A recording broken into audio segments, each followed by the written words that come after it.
حامدوں و مسلیوں و مسلمہ، جب سے جامعہ اسلامیہ ڈابھیل کا فتویٰ شائع ہوا ہے تب سے سوشل میڈیا پر ایک طوفان بدتمیزی برپا ہے۔ لوگ بار بار ہم سے یہ سوال پوچھ رہے ہیں کہ آپ کو اگر مولانا سعد صاحب کے بیانات سے تکلیف ہے تو آپ مولانا سعد صاحب کے پاس ڈائریکٹ جا کر بات کیوں نہیں کر لیتے؟ دور بیٹھ کر عوام کے اندر فتوے شائع کرنا اور عوام کو تشویش میں مبتلا کرنا یہ کیسے درست ہو گیا؟ تو ایسے لوگوں سے میں یہ کہنا چاہوں گا کہ یہ جو فتویٰ شائع ہوا ہے یہ عوام کو تشویش میں مبتلا کرنے کے لیے نہیں ہوا ہے، بلکہ عوام کو گمراہی سے اور بدعات سے بچانے کے لیے ہوا ہے۔ جہاں تک یہ بات ہے کہ ہم مولانا سعد صاحب کے پاس ڈائریکٹ کیوں جا کر بات نہیں کر لیتے، تو اس کا جواب یہ ہے کہ مولانا سعد صاحب کاندھلوی کو بار بار سمجھایا گیا ہے، اور آپ اس غلط فہمی میں نہ رہیں کہ مرکز نظام الدین جا کر کسی نے نہیں سمجھایا۔ وہاں پر جا کر بھی بات کی ہے، اور اس کے علاوہ اکابرین سے جب ان کی ملاقاتیں ہوئی ہیں ان ملاقاتوں میں بھی ان کو سمجھایا گیا ہے۔ ہزاروں خطوط لکھے گئے، کبھی مولانا سجاد نعمانی صاحب نے مرکز نظام الدین میں خود جا کر سمجھایا، تو کبھی مولانا ارشد مدنی صاحب نے بالمشافہ سمجھایا، کبھی مفتی تقی عثمانی صاحب نے مسجد نبوی میں بیٹھ کر سمجھایا، تو کبھی مفتی ابوالقاسم نعمانی صاحب نے اپنی طاقت بھر کوشش کی ہے۔ مفتی زید ندوی مظاہری صاحب تو اس شورا اور امارت کے اختلاف کے پہلے سے سمجھاتے ہوئے آ رہے ہیں، اور مفتی زید ندوی مظاہری صاحب سے لے کر مولانا الیاس گھمن صاحب تک، اور مفتی عبد المالک صدیقی صاحب سے لے کر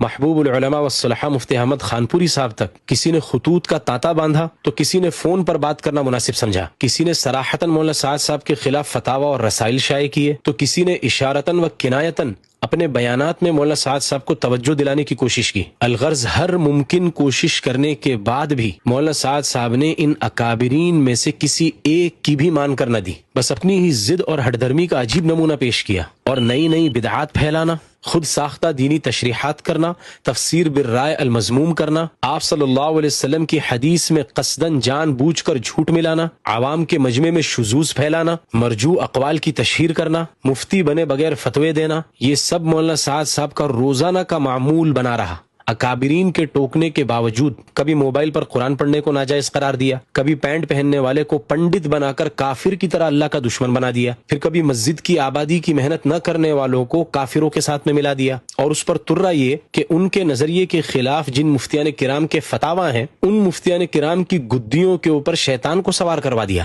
کہ ایسے مفتیوں کی گدیوں کے اوپر شیطان سوار ہے، یعنی خود بغیر مفتی بنے فتوے دے رہے ہیں، اور جو لوگ پریکٹسنگ مفتی ہیں دارالفتاؤں کے اندر بیٹھے ہیں ان کے فتاوی کے اوپر یہ جملہ کس رہے مولانا سعد صاحب کہ ان کی گدیوں کے اوپر شیطان سوار ہے۔ کبھی کہا ابی ابن کعب ہر سال کا چلہ لگاتے تھے، پھر ابھی اپریل 2026 میں عالمی مشورے میں بیرون کی مجلس میں بنی اسرائیل کے بارے میں کہا کہ ان لوگوں نے بیرون کی جماعت میں جانے سے انکار کر دیا تھا۔ بطور لطیفہ میں یہ کہتا ہوں کہ اسرائیل کے یہودی بھی پریشان ہیں کہ کہیں یہ آدمی تورات میں سے حوالے جات نکال کر ہماری بیرون کی تشکیل نہ کر دے۔ پھر جھوٹ کو تو مولانا سعد صاحب نے باقاعدہ حلال کیا ہوا ہے عبداللہ ابن رواحہ کے واقعے سے۔